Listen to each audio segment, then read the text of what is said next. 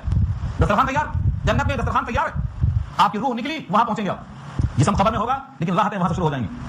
یہ بندہ مانگتا ہے اللہ سے اہدنا الصراط المستقیم، یہ جوہر مقصود ہے، جس کو اللہ صراط مستقیم عطا کر دے اسے گمراہ کوئی نہیں کر سکتا، اور جسے صراط مستقیم اللہ نہ دے راستہ کوئی دکھا نہیں سکتا۔ من یہد اللہ فلا مضل لہ ومن یضللہ فلا ہادی لہ۔ تو بندہ کسے مانگتا ہے؟ اللہ سے، اہدنا الصراط المستقیم۔ اس پہ بہت طویل کلام ہے، مجھے پتہ نہیں کہ ٹائم کتنا باقی ہے، پورا کر دوں۔ اہدنا الصراط المستقیم میں دو باتیں یاد رکھنا، ایک ہے ہدایت رہنمائی، لکل قوم ہاد، ہر قوم کا ہادی ہے۔ بیٹا اپنے باپ کی رہنمائی میں گھر جاتا ہے، استاد کی رہنمائی میں سبق حاصل کرتا ہے، یہ بھی رہنمائی ہے۔ ہر نبی امت کی رہنمائی کرتے ہیں لیکن وہ راستہ دکھانا ہے، اور جب اللہ رہنمائی کرتے ہیں تو منزل تک پہنچانا ہے۔ یاد رہے گا؟ اب قرآن کریم کی دو آیتیں سامنے رکھو دلیل کے طور پر۔ نبی صلی اللہ علیہ وسلم کے سگے چچا ابو طالب، جنہوں نے اپنی زندگی میں پوری کوشش کی اپنے بھتیجے کو ساتھ سنبھالنے کی، لیکن ابو طالب کا مذہب عبد المطلب کا مذہب تھا، دادا کا مذہب تھا۔ نبی صلی اللہ علیہ وسلم نے بڑی خواہش کی، چچا جان آپ میرے چہرے چچا، میرے لیے آپ نے 3 سال قید میں گزارے، میں چاہتا ہوں میرے کان میں کلمہ پڑھ لو، کان میں اللہ سے سفارش کروں گا، کیونکہ کلمہ کے بغیر ایمان میں آپ شامل نہیں ہوں گے، اور غیر مومن کے پاس سفارش نہیں کر سکتا۔ کلمہ پڑھ لیجیے خالی، تو رکھتے رہے۔ ادھر حضور بیٹھے ہیں چارپائی پہ، اور ادھر ابو جہل، وہ کہتا ہے اگر تم نے اپنا آبائی مذہب چھوڑ دیا، بابا کا راستہ دادا کا راستہ چھوڑ دیا، تو لوگ کہیں گے موت کے ڈر سے انہوں نے اپنا دین چھوڑ دیا، بدل گئے، تمہاری اولاد کو لوگ آگ دلائیں گے۔ انہوں نے کہا اخترت النار علی العار، مجھے آگ پسند ہے لیکن آگ پسند نہیں ہے۔ نبی کا دل بہت تڑپا کہ چاچا ایمان کے بغیر جا رہے ہیں، اب ان کے لیے میں کیا کر سکتا ہوں؟ جس طریقے سے حضرت ابراہیم کے والد آزر بتوں کی پوجا کر رہا ہے، ابراہیم کی بات نہیں مانے، ابراہیم نے ان کے ہاتھ میں استغفار کیا، جب آیت نازل ہو گئی کہ استغفار مشرکین کے واسطے جائز نہیں، تو برات کا اظہار کر دیا، اپنے والد کے واسطے وہ پریشان، نبی صلی اللہ علیہ وسلم چچا کے واسطے پریشان۔ اللہ نے آیت نازل فرمایا سورہ قصص 20واں پارہ آیت نمبر 56، ارشاد فرمایا انک لا تہدی من احببت، انک لا تہدی من احببت ولکن اللہ یہدی من یشاء۔ آپ جس کو چاہیں منزل تک نہیں پہنچا سکتے، اللہ جس کو چاہیں منزل تک پہنچاتے ہیں۔ چچا کو ایمان نہیں ملا، حالانکہ اللہ کی شان یہ ہے وہ جس کو چاہے نہیں، اگر ساری کائنات کو چاہے تو ایمان دینے پر قادر ہے۔ وَلَوْ شَاءَ رَبُّكَ لَآمَنَ مَن فِي الْأَرْضِ كُلُّهُمْ جَمِيعًا، یہ اللہ کی شان ہے۔ آپ کا رب اگر چاہتا تو جتنے زمین میں ہیں سب کو ایمان دیتا، مگر نہیں چاہا، مرضی اس کی، اسے کون پوچھ سکتا ہے کہ آپ نے کیوں نہیں چاہا؟ کس کی مجال؟ لا يسأل عما يفعل وهم يسألون، اسے کوئی نہیں پوچھ سکتا۔ تو ہدایت دو معنی میں، ایک راستہ دکھانا، ہر نبی دکھاتے رہے، ایک ہے منزل تک پہنچانا، یہ کام صرف اللہ کا ہے۔ حضور نے ابو جہل پہ کلمہ پیش کیا، ایمان نہیں لائے، ابو جہل کے بیٹے اکرمہ کو پیش کیا، اسلام لے آئے، اکرمہ صحابی بن گئے، ابو جہل جہنمی بن گئے۔ یہ کس کا فیصلہ تھا؟ اللہ کا۔ حضور وہی کلمہ وہی پیشکش وہی۔ لوگ کہتے ہیں علماء کی بات میں اثر نہیں، علماء کی بات میں اثر نہیں، میں پوچھتا ہوں یہ حضور ہیں، یہ کلمہ طیبہ ہے، ابو جہل نہیں پڑھ رہا ہے، ابو جہل کا بیٹا اکرمہ کو پیش کیا، وہ کلمہ پڑھ لیتا ہے، کیا کہیں گے؟ اثر ہے نہیں ہے؟ کس میں اثر ہے؟ اللہ اثر دیتے ہیں تو اثر ہوتا ہے۔ ابو جہل نے کہا میرے ہاتھ میں کنکری ہے، ابو جہل نے کہا میرے ہاتھ میں کیا ہے، بولو بتا دو میرے ہاتھ میں کیا ہے، میں ایمان لے آؤں گا۔ حضور نے کہا میں بتاؤں تمہارے ہاتھ میں کیا ہے، یا تمہارے ہاتھ میں کیا ہے وہ خود بولے میں کون ہوں۔ کنکری کلمہ پڑھتی ہے لیکن دل کلمہ نہیں پڑھتا، اثر کیوں نہیں ہے؟ حضور کی طرف سے کچھ کمی ہوئی نہیں، نہ دائی میں کمی ہے، نہ کلمے میں کمی ہے، حکم وہاں سے نہیں آیا۔ آج سے نہیں کہنا علماء کی آواز میں تاثیر نہیں ہے، یہ کہنا حکم وہاں سے نہیں آیا۔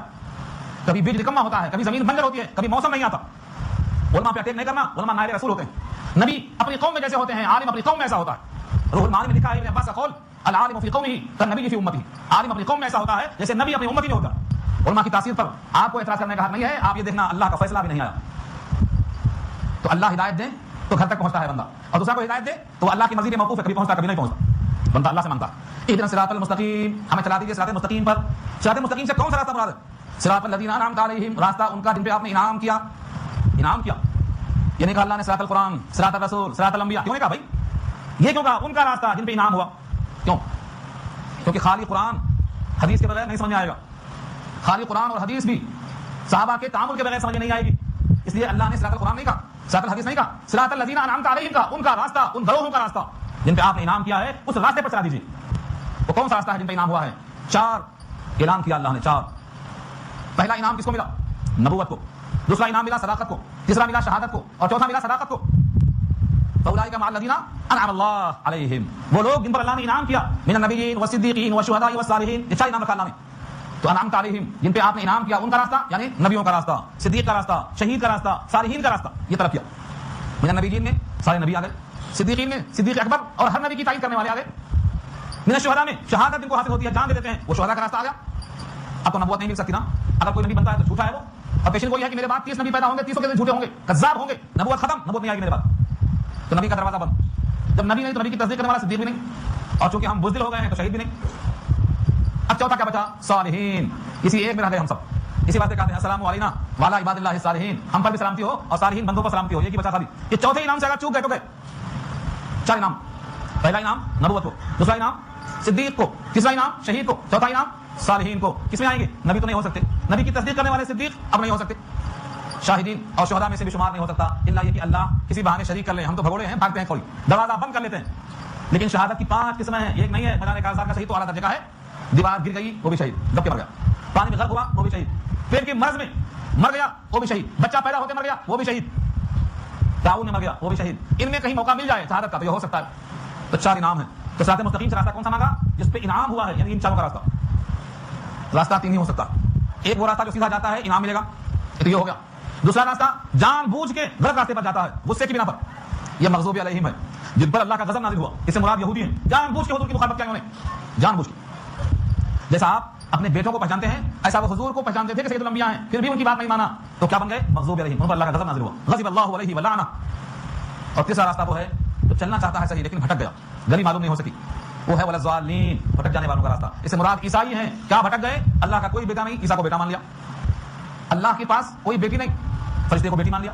اللہ کی کوئی بیوی نہیں, جنات کی سردارانیوں کو اللہ کی بیوی مان لیا. اللہ کہتے ہیں ولم تکن لہ صاحبہ, اللہ کی بیوی نہیں. لم یلد ولم یولد, کوئی اولاد نہیں. اللہ کے پاس بیٹی بیٹیوں کا تصور نہیں. لیکن عیسائی عیسیٰ کو خدا کا بیٹا کہنے میں بھٹک گئے اور ٹائی لگا کر سولی کی علامت لگا دیا. آج ٹائی لگانے والے سمجھتے نہیں, ان کا عقیدہ یہ ہے کہ عیسیٰ کو سولی پر چڑھا دیا گیا, سارے گناہوں کا کفارہ ہو گیا, اب تم کچھ بھی گناہ کرو کوہ کے پاس آ کے اعتراف گناہ کر لو, گناہ ختم. یہ گلے کی ٹائی اسی صلیب کی علامت ہے, دل چاہے تو لگاؤ, آپ کی مرضی ہے. یہ گمراہی ہے ان کی. ولضالین سے مراد گمراہ لوگ. اے میرے مولا صراط مستقیم پر چلا. راستہ ان کا جس پہ آپ کا انعام ہوا, نبیوں کا, صدیق کا, شہداء کا, صالحین کا. ان کا راستہ نہیں جن پر غضب نازل ہوا, یعنی یہودیوں کا. اور ان کا راستہ بھی نہیں جو گمراہ ہو گئے, بھٹک گئے, یعنی نصارہ کا. یہ الفاظ جب بندہ کہتا ہے تو اللہ فرماتے ہیں ھذا لعبدی ولعبدی ما سأل. یہ آخری سارے 3 آیتیں پوری میرے بندے کے حق میں تھی اور بندے نے جو مانگا میں نے عطا کر دیا. اس کے بعد سارے مصلی آمین کہہ کر اس پر مہر لگاتے ہیں, اے اللہ اس کو قبول کر, اے اللہ اس کو قبول کر. جس کی آمین فرشتوں کی آمین سے مل گئی اس کی مغفرت ہو گئی. یہاں ایک بحث اور آتی ہے, آمین سے زور سے کہیں کہ آہستہ کہیں. میں یہ بحث نہیں کرنا چاہتا ہوں, لیکن ایک بات کہہ کے چلا جاؤں گا. آمین کا لفظ قرآن میں نہیں ہے, حدیث میں. اور نماز میں زور سے کہنے کے لیے سوائے قرآن کے اور کوئی چیز زور سے کہنا جائز نہیں ہے. کوئی چیز ثنا آہستہ پڑھیں گے, اتحیات آہستہ پڑھیں گے, دعا سب آہستہ پڑھیں گے. اگر یہ آمین دعا ہے تو اللہ نے کہا دعا آہستہ کیا کرو, ادعوا ربکم تضرعا وخفیا. اور اگر یہ ذکر ہے تو اللہ نے کہا واذکر ربک فی نفسک تضرعا وخفیا. ذکر ہے تو بھی آہستہ اور دعا ہے تو بھی آہستہ. صرف قرات کو زور سے پڑھنے کا حکم ہے. یہ نص قطعی بتا رہا ہے ہمیں کہ ہم کو زور سے نہیں کہنا چاہیے بلکہ آہستہ کہنا چاہیے. امام اعظم کا یہی موقف ہے. بقیہ علمی دلائل ہیں, وہ جن کو تشفی نہ ہو وہ شخصی ملاقات کر کے پوچھ سکتے ہیں. قرآن کریم کی یہ سورت جس کا نام سورۃ الفاتحہ ہے, ہم نے آج آپ کو سنا دی ہے اس امید کے ساتھ کہ آپ اس کو